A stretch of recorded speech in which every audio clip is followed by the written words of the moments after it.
Oke, saya mulai. Hermeneutik dan eksegesis. Ini adalah cara kita menafsirkan Alkitab, ya. Untuk menafsirkan Alkitab itu ada 5 elemen yang kita harus mengerti, ya. Pertama adalah Holy Spirit elemen. Holy Spirit elemen adalah elemen Roh Kudus. Kita mesti ada Roh Kudus untuk menafsirkan firman Tuhan. Tetapi tidak hanya Roh Kudus. Jadi jangan sampai kita menafsirkan Alkitab kita bilang, "Oh, Roh Kudus berkata kepada saya apa." Kadang-kadang itu nggak benar, ya. Tapi Roh Kudus selalu mengajarkan apa yang sesuai dengan Yesus Kristus maui, karena dia segala sesuatu itu dari Yesus Kristus. Kedua itu kita harus ngerti secara historical elemen. Jadi kita harus ngerti pada zaman itu ceritanya gimana. Kebiasaan orang Yahudi bagaimana pada zaman Yesus pada saat firman itu ditulis atau pas saat firman itu terjadi. Kita harus ngerti. Selain itu kita harus ngerti grammatical elemen. Karena firman Tuhan ditulis dalam bahasa Ibrani, dalam bahasa Yunani. Paling nggak kita harus tahu. Tapi nggak apa-apa, nggak usah terlalu terintimidasi karena hal-hal yang sulit ini, ya. Pelan-pelan kita juga akan mengerti. Gramatikal elemen seperti bahasa Yunani ada kata yang berulang-ulang, yang telah terjadi di masa lampau dan telah selesai, atau terjadi masa akan datang, segala macam. Itu adalah gramatikal elemen. Nah, yang saya mau bahas hari ini adalah literatur elemen. Elemen literatur menyangkut kayak merismus, inclusio, parallelism, progresif, dan masih banyak lagi sebenarnya. Ada chiasm, segala macam. Tetapi hari ini saya cuma mau bahas 4, merismus, inclusio, parallelism, dan progresif. Ini yang paling sering ada di dalam Alkitab. Jadi kalau kita mengerti ini, kita akan bisa membaca Alkitab lebih benar lagi dan menafsirkan dengan cara yang benar. Dan yang terakhir adalah theological element. Kita harus ngerti sistematik teologi atau teologi dulu untuk menafsirkan firman Tuhan. Oke? Kita mulai dengan langsung aja literatur elemen. Yang pertama merismus. Merismus. Merismus adalah memperbandingkan dua ekstrim dan mencakup seluruhnya yang di tengahnya. Jadi kalau misalnya ada yang berkata siang dan malam, itu artinya setiap hari. Kalau pagi sore juga setiap hari. Laki-laki perempuan setiap orang. Akar buah semuanya. Langit dan bumi segalanya. Jadi contoh pada merismus ada di Yohanes 3, Yohanes 4 yang pernah saya tulis bahwa Nikodemus adalah seorang laki-laki. Perempuan Samaria adalah seorang perempuan karena itu adalah setiap orang. Ah, Oke. Dia Nikodemus adalah guru Taurat. Kalau misalnya ini adalah perempuan yang kena kutuk, yang kasihan. Nah, berarti setiap orang dalam keadaan apapun gitu. Ada lagi contoh merismus dalam Kejadian 1. Pada mulanya Allah menciptakan langit dan bumi. Ada orang tanya saya, Allah kan hanya menciptakan langit, langit dan bumi. Berarti laut bukan Allah yang ciptakan dong. Nah, ini mereka tidak ngerti merismus. Karena langit dan bumi artinya adalah segalanya. Oke? Dalam Mazmur 1. Tetapi ya, kesukaannya adalah memperkatakan Taurat Tuhan, merenungkan firman Tuhan, siang dan malam. Jadi bukan, pagi nggak boleh merenungkan firman Tuhan loh. Karena di firman Tuhan tertulis bahwa merenungkan firman Tuhan itu adalah siang dan malam. Salah. Karena siang dan malam itu artinya apa? Setiap saat. Setiap saat artinya. Itu hanya, ini adalah salah satu literatur Ibrani yang namanya merismus. Ini saya rasa saya udah sering kasih contoh di firman Tuhan yang saya bahas waktu itu. Tapi saya ulang lagi, ini adalah merismus. Oke, yang kedua adalah inclusio atau bracketing. Oke, inclusio adalah perangkat sastra berdasarkan prinsip konsentris yang dikenal sebagai bracketing atau struktur amplop yang terdiri dari menciptakan bingkai dengan menempatkan bahan serupa di awal dan akhir bagian, dijepit istilahnya, include, ter, ter, terdiri atas. Oke, contohnya inklusio pada kitab Matius 5 ayat 3 sampai 10. Perhatikan ya. Berbahagialah orang yang miskin di hadapan Allah, karena merekalah yang empunya kerajaan surga. Pada terakhirnya, berbahagialah orang yang dianiaya oleh sebab kebenaran, karena merekalah yang mempunyai kerajaan surga. Kata karena merekalah yang mempunyai kerajaan surga, di yang ketiga sama yang di terakhir, itu sama, karena merekalah yang mempunyai kerajaan surga. Itu artinya apa? Ini inklusio. Artinya segala sesuatu yang di dalamnya itu adalah pengembangan dari masalah merekalah yang mempunyai kerajaan surga. Jadi baik orang miskin, berduka cita, lemah lembut, lapar, murah hatinya, sukacita, membawa damai di hatinya, semuanya adalah mereka yang mempunyai kerajaan surga. Ini adalah inklusio. Contoh lagi inklusio adalah dalam Injil Matius. Yesus pun berkeliling di seluruh Galilea. Ia mengajar dalam rumah-rumah ibadat dan memberitakan Injil Kerajaan Allah, serta melenyapkan segala penyakit dan kelemahan di antara bangsa-bangsa itu. Terus di Matius 9 ayat 35, demikianlah Yesus berkeliling ke semua kota dan desa, ya kan? Ia mengajar dalam rumah-rumah ibadat, sama lihat ya, memberitakan Injil Kerajaan Sorga, serta melenyapkan penyakit dan kelemahan. Nah, yang di tengahnya itu adalah deskripsi bagaimana Tuhan Yesus mengajar di rumah ibadat, memberitakan Injil karena Allah, dan melenyapkan penyakit dan kelemahan di antara bangsa itu. Tapi dari seluruhnya yang dijepit oleh dua ayat ini, intinya adalah Yesus Kristus mengajar di rumah ibadat, memberitakan Injil, dan melenyapkan penyakit dan kelemahan di antara bangsa itu. Ini adalah inklusio dalam Injil Matius. Contoh lagi, inklusio dalam Mazmur 118. Mazmur 118 ayat 1, bersyukurlah kepada Tuhan sebab ia baik, bahwasanya selama-lamanya kasih setianya. Yaitu di bawahnya itu ada dari 2 sampai 28, tulislah, jangan berharap kepada manusia terhadap berharap kepada Tuhan. Itu deskripsinya semua. Ditutup oleh bersyukurlah kepada Tuhan sebab ia baik, bahwasanya untuk selama-lamanya kasih setianya. Jadi dari semua yang dijepit, intinya itu adalah yang ngejepit. Jadi inti sari dari firman itu adalah bersyukurlah kepada Tuhan sebab ia baik, bahwasannya untuk selama-lamanya kasih setianya. Ini intinya. Kalau ini intinya adalah karena merekalah yang punya kerajaan surga. Oke? Nah, inklusio dalam Mazmur 42 sampai 43. 42 ayat 6. Mengapakah engkau tertekan hai jiwaku dan gelisah di dalam diriku? Berharaplah kepada Allah, sebab aku akan bersyukur lagi kepadanya, penolongku dan Allahku. Dia tuh dideskripsiin tuh bagaimana kamu minta tolong kepada Allah. Dijepit lagi. Mengapa engkau tertekan hai jiwaku dan mengapa engkau gelisah dalam hatiku? Berharaplah kepada Allah, sebab aku bersyukur lagi kepadanya, penolongku dan Allahku di ayat 12. Dideskripsiin lagi, tiba dijepit lagi di ayat kelima. Mengapa engkau tertekan, hai jiwaku, dan mengapa engkau gelisah dalam diriku? Berharaplah kepada Allah, sebab aku bersyukur lagi kepadanya, penolongku dan Allahku. Dari semua firman yang ada di sini, intisarinya apa? Intisarinya adalah ini, mengapa engkau tertekan, hai jiwaku. Yang lain adalah deskripsinya. Oke, ini adalah inklusio. Oke, nanti saya akan praktekkan di dalam Yakobus 2. Oke, progresif. Progresif itu adalah suatu sastra Ibrani yang menyatakan progres dari suatu tindakan, hasil, dan lain-lain. Seperti Yohanes 4, perempuan Samaria itu mengenal Yesus sebagai seorang Yahudi. Progresif kepada seorang yang lebih besar dari Yakub.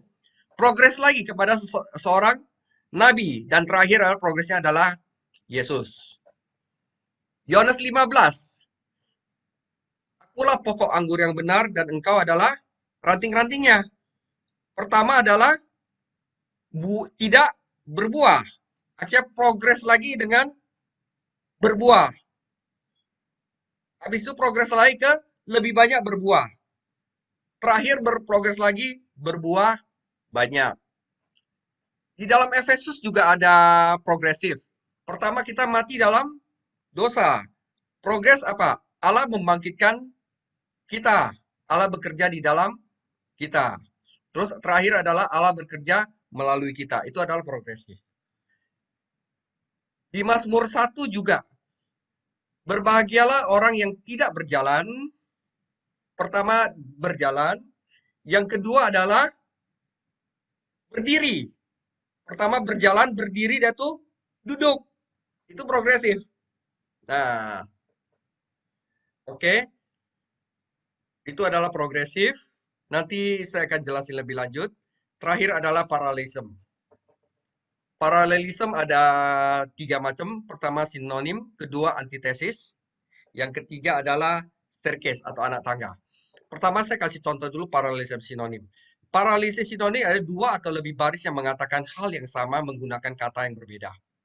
Misalnya, Mazmur 88 ayat 4. Sebab jiwaku kenyang dengan malapetaka, dan hidupku sudah dekat dengan dunia orang mati. Ini 2 itu hal yang sama.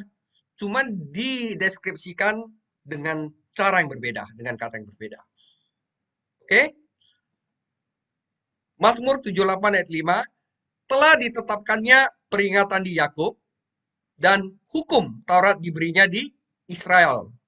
Ini ada hal yang sama. Ditetapkannya sama diberikan sama, ya kan? Peringatan sama hukum sama. Yakub dan Israel adalah sama, tetapi dipresentasikan dengan kata yang berbeda, hanya untuk menekankan.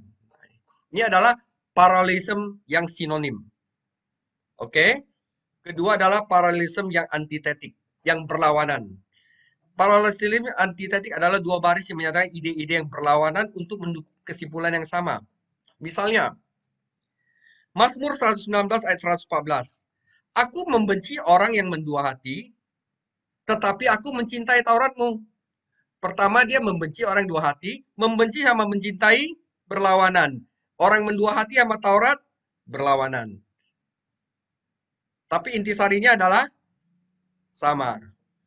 Efesus 5 ayat 18.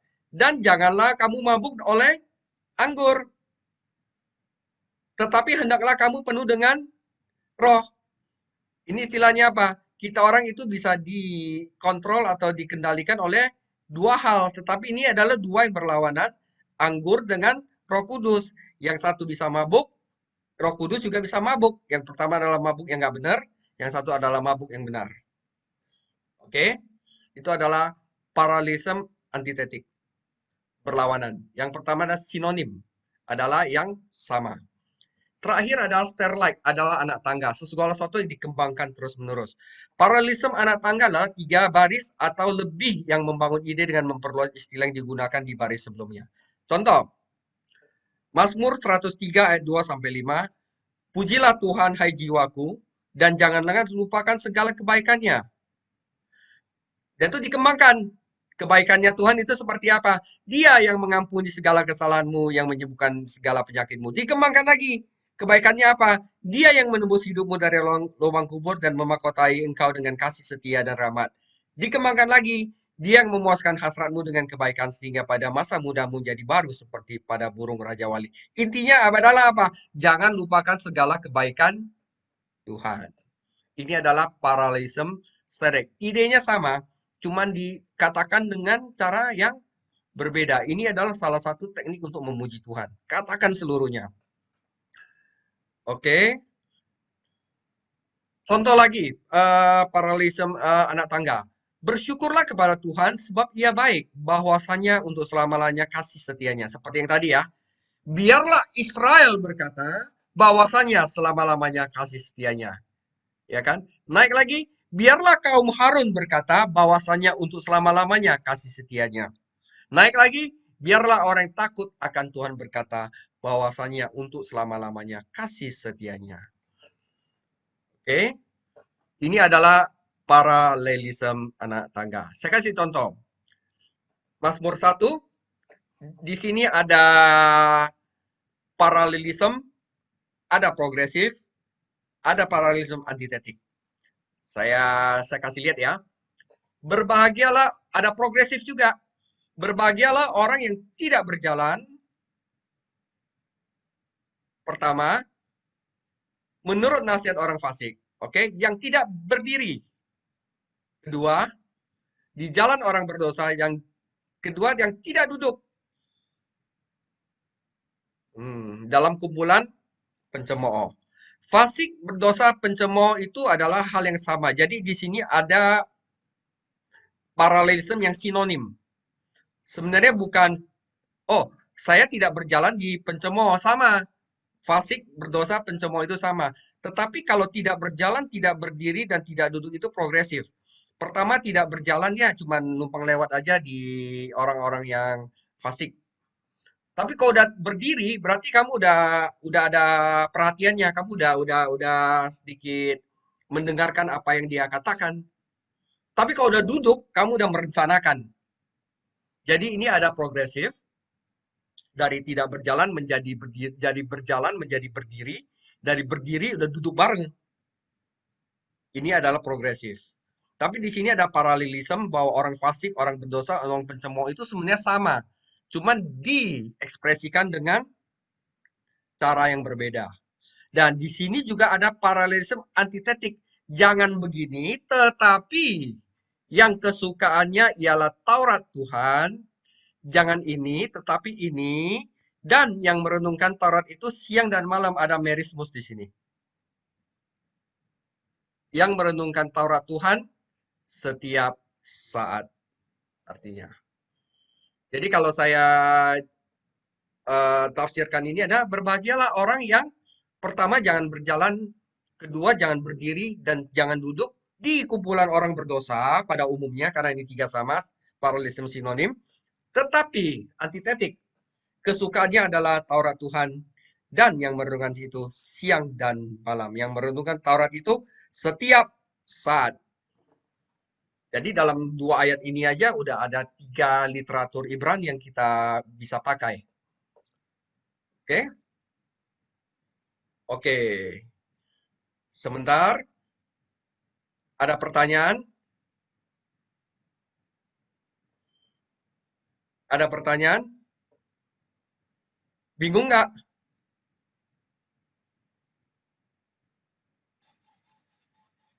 Oh, jadi yang tadi apa bracketing sama paralelism stairlight itu hampir sama ya, kecuali yang kalau bracketing ada di bracket bawahnya. Betul, bracket itu dijepit. Kalau misalnya paralelism stereo itu dikembangkan terus-menerus. Oh. Berarti nggak ada bracketing bawahnya ya, dia Nggak ada. terus Dia terus mengembangkan. Ya kan? Ini masih 4. Nanti ada banyak lagi ciatism segala macam. Tapi ini 4 kuasai dulu aja. Oke. Okay. Jadi udah jelas ya merismus itu. Jadi jangan seperti kayak orang bilang pagi hari Anda harus berdoa, sore hari Anda harus bernyanyi. Oh, nanti ada orang terjemahan firman Tuhan. Oh, pagi hari jangan nyanyi, berdoa aja. Karena di firman tulis di firman Tuhan tulis pagi hari itu untuk berdoa, menyanyi itu sore, bukan. Itu adalah merismus bahwa apa? Setiap saat kamu harus berdoa dan bernyanyi. Gitu loh. Oke?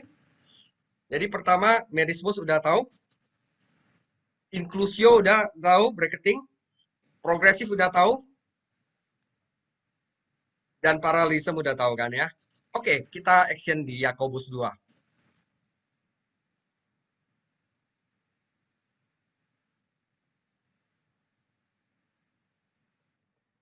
Yakobus 2 ayat 14 sampai 16.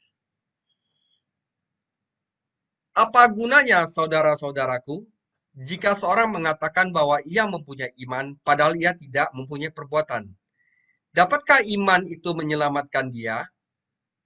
Jika seorang saudara atau saudari tidak mempunyai pakaian dan kekurangan makanan sehari-hari, dan seorang di antara kamu berkata, "Selamat jalan, kenakanlah kain panas dan makanlah sampai kenyang," tetapi ia tidak memberikan kepadanya apa yang perlu bagi tubuhnya, apakah gunanya itu? Saudara, di sini ada apa?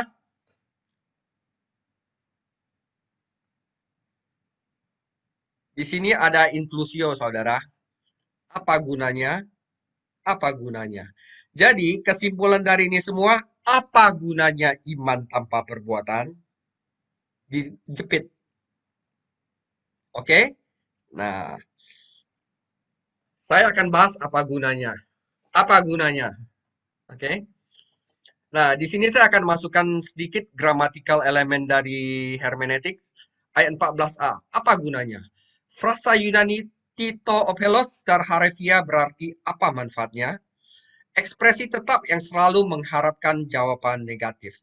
Jadi, pertanyaan ini itu sebenarnya bukan pertanyaan. Bukan pertanyaan nyata dengan jawaban yang tidak diketahui, tetapi suatu pernyataan bahwa iman tanpa perbuatan itu tidak ada artinya. Coba saudara renungkan, apakah gunanya saudara-saudaraku jika seorang mengatakan bahwa ia mempunyai iman padahal ia tidak mempunyai perbuatan? Pertanyaan ini jawabannya apa? Pasti tidak kan? Jadi ini sebenarnya bukan pertanyaan, ini adalah pernyataan. Apakah gunanya? Jadi istilah gini, saudara-saudaraku, kalau Anda punya iman tapi tidak berpemikiran, itu tidak tidak ada gunanya. Karena apa? Pertanyaan ini selalu menghasilkan jawaban yang negatif. Dapatkah iman itu menyelamatkan dia? Tidak, ya kan? Yang pertama juga apa gunanya? Tidak. Ya, ini adalah pernyataan bukan pertanyaan dan hanya ada di dalam bahasa Yunani. Tito opelos. Oke? Ekspresi tetap yang selalu mengharapkan jawaban negatif. Bukan pertanyaan nyata dengan jawaban yang tidak diketahui, tetapi pernyataan bahwa iman tanpa perbuatan itu tidak ada artinya. Oke? Sekarang saya ke 17 sampai 20. Demikian juga halnya dengan iman. Jika iman itu tidak disertai dengan perbuatan, maka iman itu pada hakikatnya adalah mati. Tetapi mungkin ada orang berkata, padamu ada iman dan padaku ada perbuatan. Mereka memisahkan antara iman dan perbuatan. Aku akan menjawab dia, tunjukkanlah kepadaku imanmu itu tanpa perbuatan dan aku akan menunjukkan kepadamu imanku dari perbuatan-perbuatanku. Engkau percaya bahwa hanya ada satu Allah aja. Banyak orang nih, itu baik, tetapi setan-setan pun percaya akan hal itu dan gemetar. Hai manusia yang bebal, maukah engkau mengakui sekarang bahwa iman tanpa perbuatan adalah iman yang kosong? Saudara-saudara, kadang-kadang orang percaya, bilang, kamu percaya nggak pada Tuhan Yesus? Ya, saya percaya. Saudara nggak cukup percaya aja. Setan pun percaya bahwa Tuhan Yesus adalah Tuhan. Dan itu adalah gemetar. Nah, ini akan saya kembangin. Kata percaya di sini artinya apa? Jadi, ada orang, ya saya percaya kok ada Tuhan. Itu bukan iman yang menyelamatkan saudara. Apakah setan diselamatkan? Tidak. Apakah mereka percaya? Iya. Jadi iman kayak bagaimana yang diselamatkan? Oke? Nah, jadi iman yang benar tidak sekedar mengetahui Tuhan itu ada. Oh, saya percaya Tuhan itu ada. Itu bukan iman, saudara. Benar, iman yang menyelamatkan melibatkan lebih sekedar mengetahui tentang Tuhan. Setan tahu tentang keberadaan dan keesaan Tuhan, bahkan setan percaya bahwa tetapi iman mereka jelas tidak cukup. Dan mereka gemetar. Ini boleh Anda bawa untuk sharing ke teman-teman bahwa Anda tidak cukup hanya percaya bahwa Tuhan itu ada. Karena aspek iman itu meliputi pikiran, perasaan, dan kehendak. Saudara, tiga aspek iman yang pertama adalah pengetahuan. Seperti setan tahu bahwa Tuhan itu ada. Pengetahuan itu dalam bahasa Latin dibilang adalah notitia atau dari kata notaris nih. Notitia adalah pemahaman intelektual tentang sesuatu. Jadi iman kita tidak boleh hanya sampai sini doang. Kadang-kadang kita tahu tapi belum tentu kita yakin dan percaya dan melakukan kehendaknya. Ini adalah sebatas dengan pikiran. Memang untuk mengakses ke dunia spiritual, satu-satunya yang bisa akses adalah pengetahuan, adalah pikiran. Tetapi itu harus diikuti oleh perasaan dan kehendak. Kehendak itu adalah perbuatan. Kamu akan berkehendak untuk melakukannya. Kedua adalah aspek iman kedua adalah keyakinan atau namanya asensus adalah keyakinan bahwa sesuatu ini benar. Anda tahu belum tentu Anda yakin itu benar. Cuma tahu doang. Banyak orang tahu tentang Tuhan, tetapi dia nggak yakin bahwa Tuhan itu benar. Kalau dia yakin bahwa Tuhan itu ada, mereka tidak khawatir lagi dengan hidup dia. Oh, Tuhan ada kok, saya akan ditolong dia. Kalau mereka mengaku Tuhan itu ada, tetapi dalam kehidupan sehari-harinya tidak seperti berbuat seperti Tuhan itu ada, berarti mereka hanya sebatas di sini aja. Anda harus yakin, ditunjukkan dengan perbuatan fidusia. Fidusia itu kayak kita pinjam ke bank itu ada namanya akte fidusia yang ditandatangani, ada perbuatannya. Jadi bukan asal ngomong aja. Fidusia adalah ada berkomitmen secara pribadi pada hal ini adalah benar. Pengetahuan notitia, Anda misalnya dalam hal menikah ya. Ya, saya cinta sama kamu. Oke, dengan cinta apa? Ke notaris kita tanda tangan. Oke? Tapi apakah kamu yakin kamu itu udah benar atau kamu cuma sampai pengetahuan doang? Oh tidak. Kita tukar cincin, kita menikah. Asensus. Terakhir fidusia berkomitmen secara pribadi dengan mencintai wanita itu dalam hidupnya. Ingat, jadi iman itu kalau kita percaya sama Tuhan Yesus tidak cukup aja kita tahu, oh Tuhan Yesus ada kok, saya percaya. Tetapi perbuatan kita benar-benar tidak menyatakan bahwa kita percaya sama Tuhan Yesus. Masih iri, masih khawatir dengan kehidupan, kayak gitu. Nggak yakin bahwa Tuhan Yesus itu ada.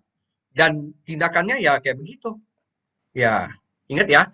Jadi kalau misalnya untuk tahu aja Tuhan Yesus ada, setan pun tahu. Tetapi bagi kita, kita harus sampai tiga aspek iman itu, bahwa pikiran, kehendak, dan perasaan kita semuanya harus nyatu.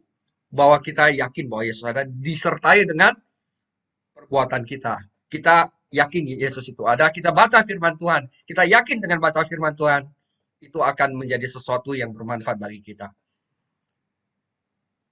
Kita tahan dalam penderitaan karena kita yakin bahwa penderitaan ini tidak ada artinya dibanding kemuliaan yang kita akan terima di masa akan datang. Oke? Nah, sebentar. Jadi, saya mau lompat dulu ke struktur Yakobus 14 sampai 19. Di sini, kalau kita melihat strukturnya, itu ada dua unit. Pertama itu adalah iman yang tidak menyelamatkan. Yang kedua adalah iman yang menyelamatkan. Dan itu terakhir kesimpulan. Jadi ayat 14 sampai ayat 19 yang telah kita baca tadi adalah contoh, dua contoh negatif dari iman tanpa perbuatan yang tidak menyelamatkan. Pertama adalah ada orang nggak bisa makan sama sekali, ya, tapi dia tidak membantu dia, walaupun dia punya uang. Kalau nggak punya uang itu masalah lainnya. Kalau dia lihat saudara dia itu ada kesusahan, nggak ada selimut, tidur dingin, dia ada selimut dua, tapi satu nggak dibagi sama dia. Itu artinya apa? Dia iman, tapi tanpa perbuatan. Itu adalah contoh pertama iman yang negatif. Contoh kedua iman yang negatif itu yang seperti kayak dia tahu Tuhan itu ada, tetapi perbuatan dan perasaan sehari-harinya itu tidak seperti dia itu percaya kepada Tuhan. Seperti dia bilang dia percaya kepada Yesus, tetapi dia masih khawatir akan hidupnya, dia masih tidak berbuat sesuai dengan firman Tuhan, karena berarti dia nggak percaya sama firman Tuhan. Jadi dua contoh negatif itu adalah pertama, tidak berbelas kasihan. Yang kedua adalah cuma tahu doang, tapi tidak melaksanakan. Itu dua contoh negatif. Nah, oke. Nah, kita lihat dua contoh yang positif. Oke, dua contoh yang positif adalah pertama Abraham. Bukankah Abraham bapa kita dibenarkan karena perbuatan-perbuatannya ketika ia mempersembahkan Ishak anaknya di atas mezbah? Kamu lihat bahwa iman bekerja sama dengan perbuatan-perbuatan. Dan oleh perbuatan-perbuatan itu, iman menjadi sempurna. Jadi, Abraham percaya kepada Tuhan. Tuhan ngomong suruh mempersembahkan anaknya. Dia ada tindakan, disertai tindakan dengan mempersembahkan Ishak anaknya di atas mezbah. Bukan perbuatannya, tetapi iman yang disertai oleh perbuatannya. Dengan jalan demikian, genaplah nas yang mengatakan, lalu percayalah Abraham kepada Allah, maka Allah memperhitungkan hal itu kepadanya sebagai kebenaran. Karena itu Abraham disebut sahabat Allah. Yang menyelamatkan Abraham apa? Imannya, bukan perbuatannya. Tetapi iman yang benar itu akan disempurnakan dengan perbuatan dia. Dia action. Dia bukan saya percaya kepada Tuhan, ya Tuhan saya percaya kepada kamu. Tetapi dia waktu disuruh mempersembahkan Ishak, dia tidak lakukan. Berarti itu iman tanpa perbuatan. Tetapi dia percaya kepada Tuhan, tetapi dengan tindakan ia mempersembahkan Ishak. Dengan begitu, imannya bekerja sama dengan perbuatan. Ini adalah contoh pertama iman yang menyelamatkan. Contoh kedua adalah iman yang menyelamatkan adalah Rahab. Jadi kamu lihat bahwa manusia dibenarkan karena perbuatan-perbuatan, bukan hanya karena iman. Jadi iman disertai perbuatan. Dan bukankah demikian juga Rahab, pelacur itu, dibenarkan karena perbuatan-perbuatannya ketika ia menyembunyikan orang-orang disuruh itu di dalam rumahnya, lalu menolong mereka lolos melalui jalan yang lain. Saudara-saudara, lihat, Rahab percaya bahwa Allah Israel, dia udah dengar Allah Israel itu udah membelah laut mati, udah memberikan mana kepada orang Israel, dan orang Israel itu udah menghancurkan banyak musuh-musuhnya di padang gurun. Dia dengar itu. Dia percaya. Tapi kalau dia percaya aja nggak disertai tindakan dengan menyembunyikan orang-orang yang disuruh itu di dalam rumahnya, maka iman dia itu pada dasarnya adalah iman yang mati. Jadi dua contoh yang iman yang menyelamatkan, yang pertama adalah Abraham. Dia percaya kepada Allah dengan tindakan dia mengorbankan anaknya Ishak. Dan Rahab udah dengar bahwa Allahnya orang Israel datang, dan dia percaya disertai tindakan dengan menyembunyikan apa namanya spy-spy itu. Nah, dua contoh posisi ada Rahab dari iman dengan perbuatan yang menyelamatkan. Dua contoh negatif itu kita udah bahas. Jadi di sini di Yakobus 2 ayat 14 sampai 19 dimulai dengan iman yang tidak menyelamatkan, dua contoh negatif, iman yang menyelamatkan, dua contoh positif, dan kesimpulannya ayat 26. Oke.